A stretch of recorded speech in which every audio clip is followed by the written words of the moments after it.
Hello and welcome to Just Draw, Just Paint Part 13.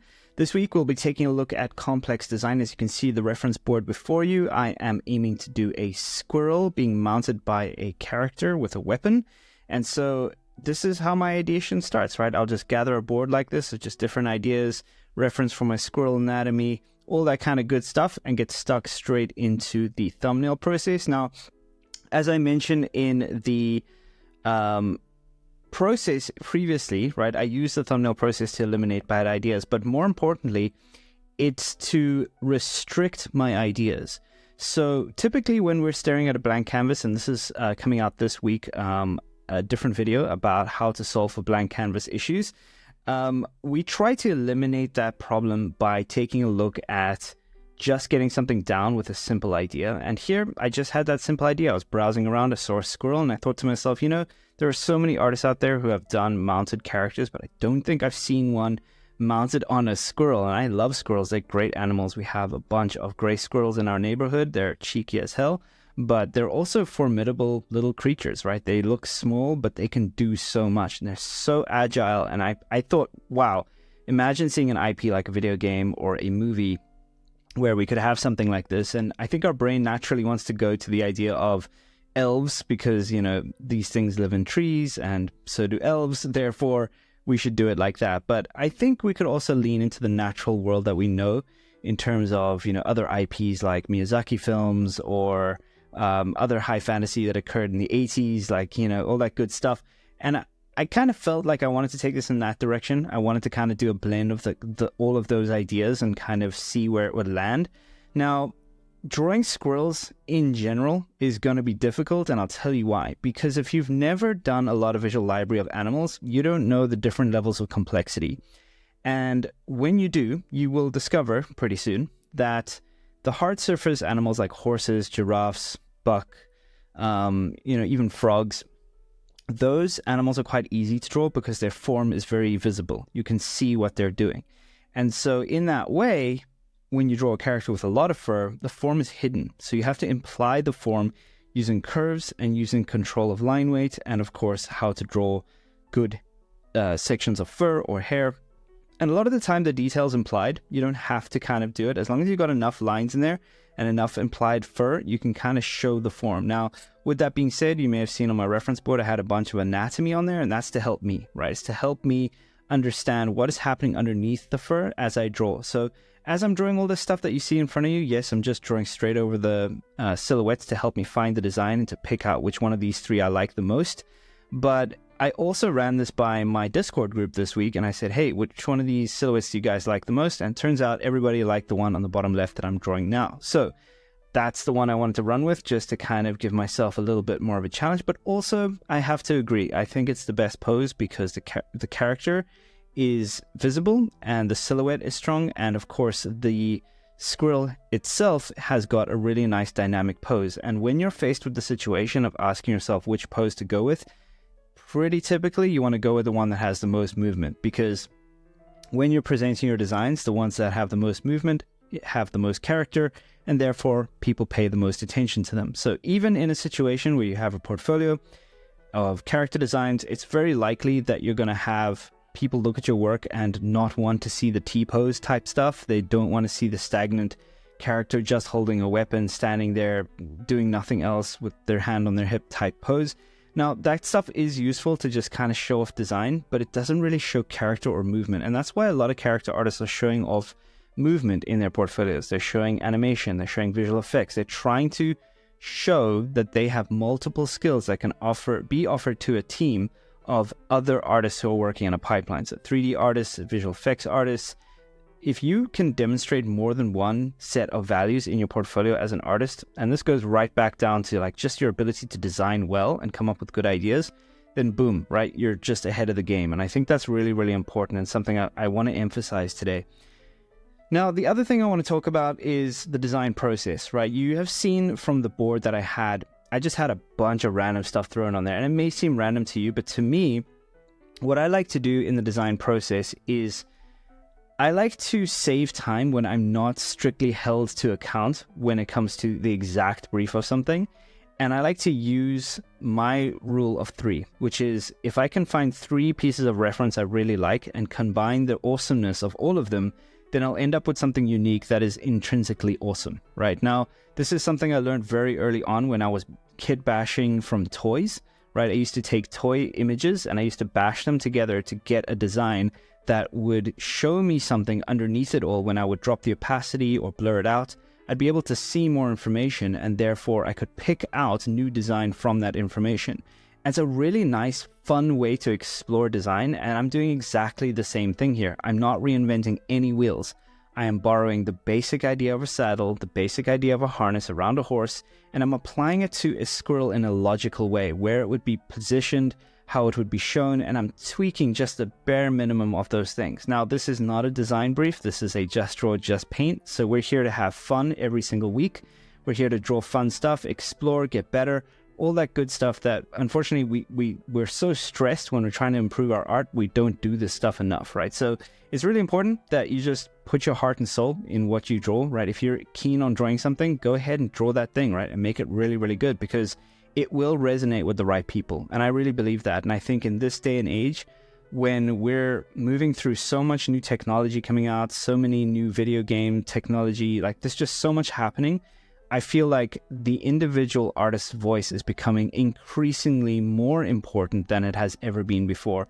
And we also, by the way, are in a situation where there's so much homogeneity to the art out there on social media, right? If you go to ArtStation, you look at all the art there, chances are everybody's riffing on everybody else to try and get the same style, the same look, the same popular IP that just came out on Netflix or whatever it might be.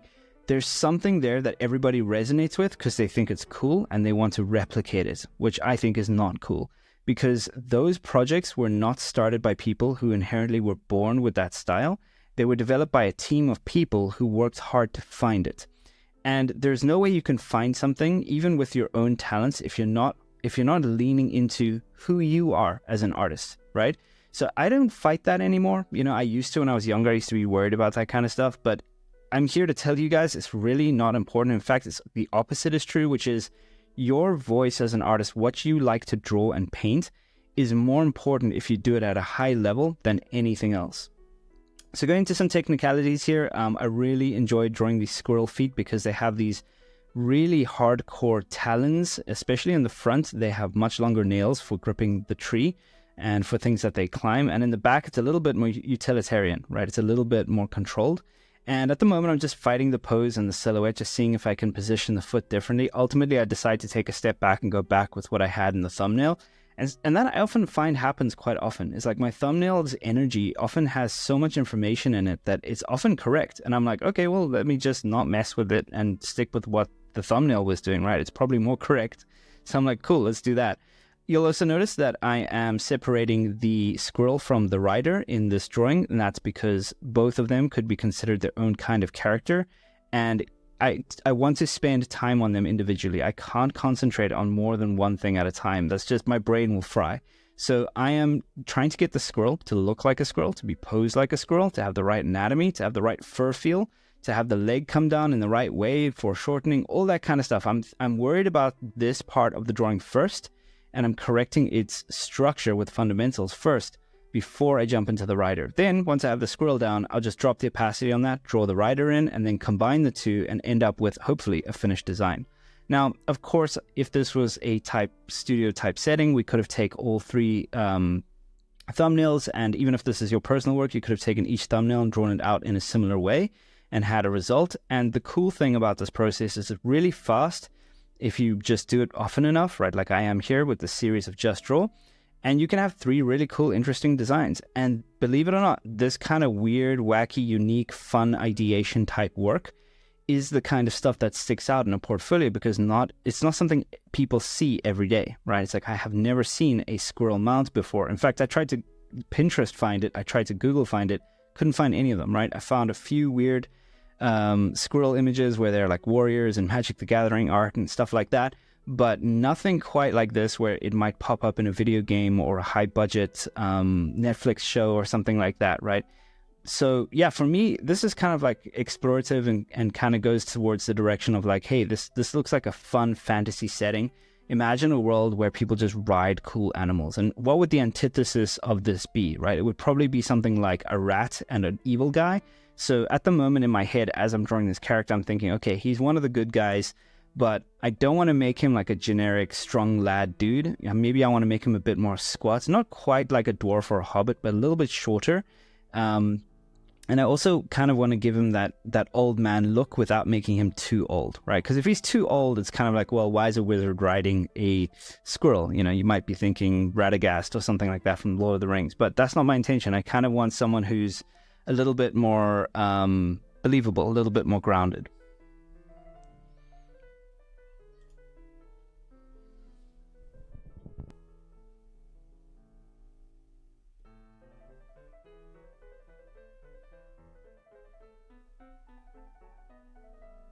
So here, just messing with the cloth, seeing how it's going to fall down. I'm looking at every single character design that I have on my sheet. Again, applying my rule of 3, just saying like, what do I like from one of them? What do I like from another? Let's see if I combine them. Let me see if I cut this part off, what happens? And seeing if it sticks, right? If it sticks, then I know, hey, I'm in a good place. I can take the design forward and yep, it'll probably work. Adjusting the arms, you know, sometimes the arms are not in the right position. I have to move it. You know, the thumbnail is never correct, right? You've always got to restructure stuff with the fundamentals. By the way, I thought about giving him a pole arm because I figure if you're writing something, you probably want some kind of thing that can swipe or stab from a distance. Especially if you're moving very quickly, you want something that doesn't have a lot of barbs. You know, you don't want something to get stuck in something unless you're throwing it or stabbing and running away. But he has a little sidearm on underneath his pockets on his chest. It's a little knife, and I thought that could be cool if he's knocked off the squirrel and he has to fend for himself. At least he has that. And here I'm just repositioning the arm because I figure if it's going to be holding the reins, it needs to look comfortable.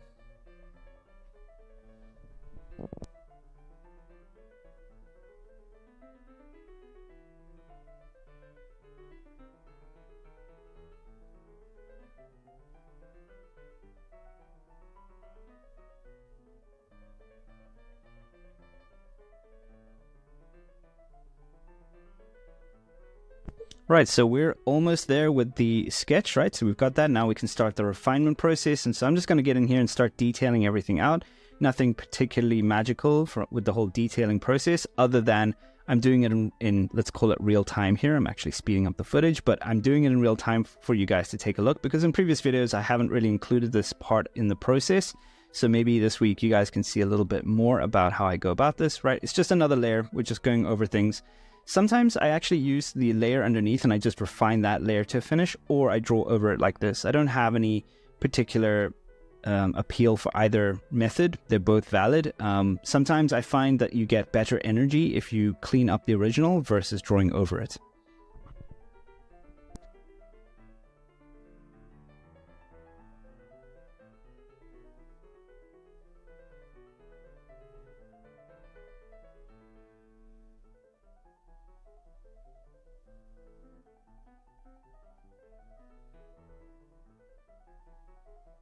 It's important for me to move that knife a little bit forward so we can see its full shape. Make sure that the hand isn't overlapping it in any weird way where we kind of question what it is. But yeah, the costume here, it's really just about getting that cloth to look right. It's kind of puffy. It's almost like a puffer jacket, right? Except that it has like really nice sleeves. And you can see from the drawing underneath, I wasn't quite sure about the exact design of those sleeves. I was changing it up on one side versus the other. But now is my chance to come back in and correct that, right? Make them look the same. Also changing the hood up a little bit, making it a bit more interesting, giving him that Mother Teresa look. Although I do step away from it.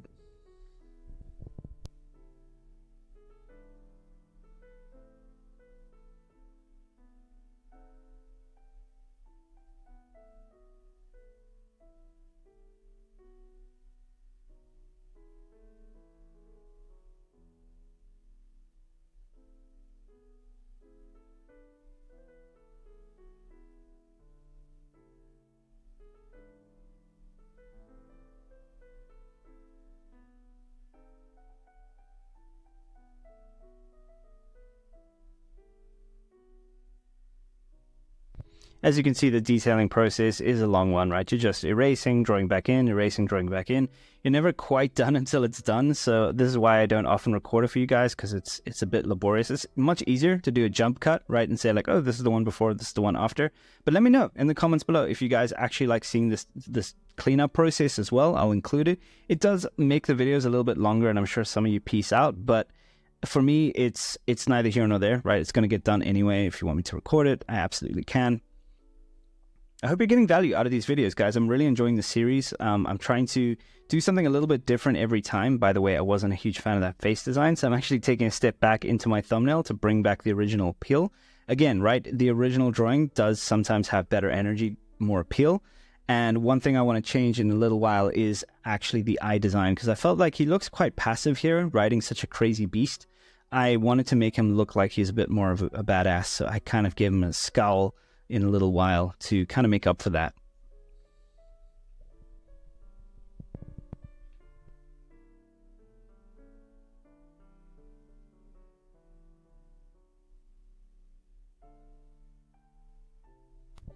This is quite tricky because I have the boot being drawn in here bit by bit, but I haven't actually put the stirrup in yet. So I have to almost design the stirrup around where the foot is. So that's a bit of a design issue that I could have solved a little bit more cautiously previously, but I did get it to work. So it does read and it does work later on. But yeah, it was a bit more of a challenge than it normally would have been.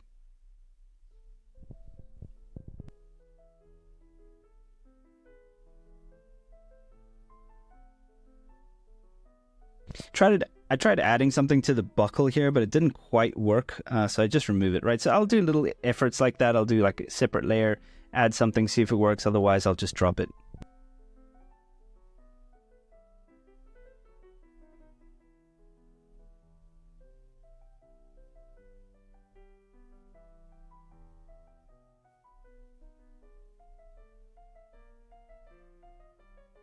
Just adding a little bit more visual interest onto the weapon itself.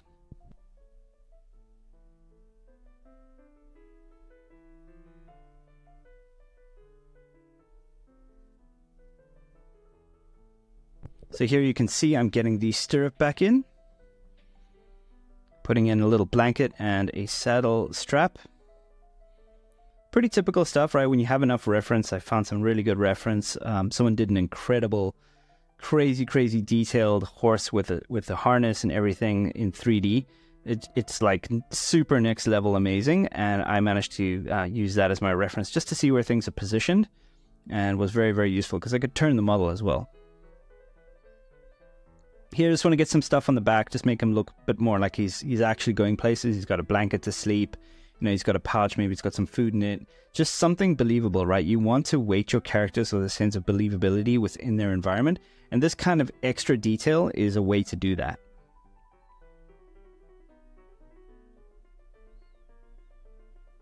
Okay, just changing up into the skull now, just making the eyes a little bit more serious, right? That's what we want from this character.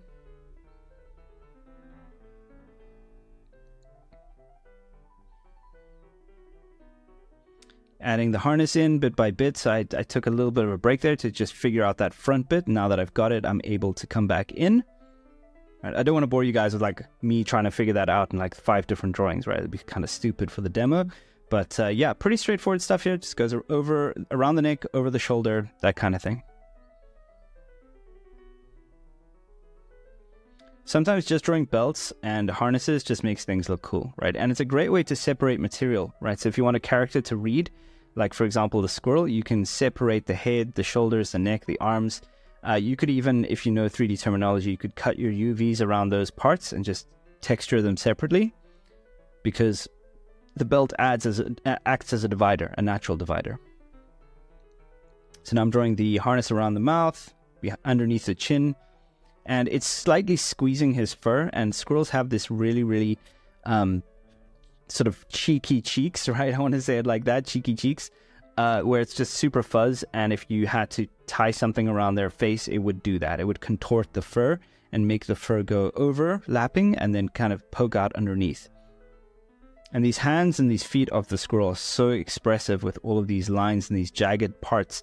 It's so rewarding to put them in. And the crazy thing about it is, you know, this is a kind of a mix between a gray squirrel and a red squirrel. And I wanted to do that on purpose because gray squirrels have incredible form. Like you can really see the form and the musculature, but the red squirrels are the ones with the cool ears and the little furry tips of everything. So I wanted to kind of combine those two, especially since this is a fantasy squirrel. We could definitely come up with our own version of a species of squirrel that would suit a production, right? That's always what we do. We always just take the best of the real world that's working and manage to kind of get it in there. So at the moment, this is almost done. We're going to jump into the final drawing now, where I've just cleaned up a few other details and added a bit of value.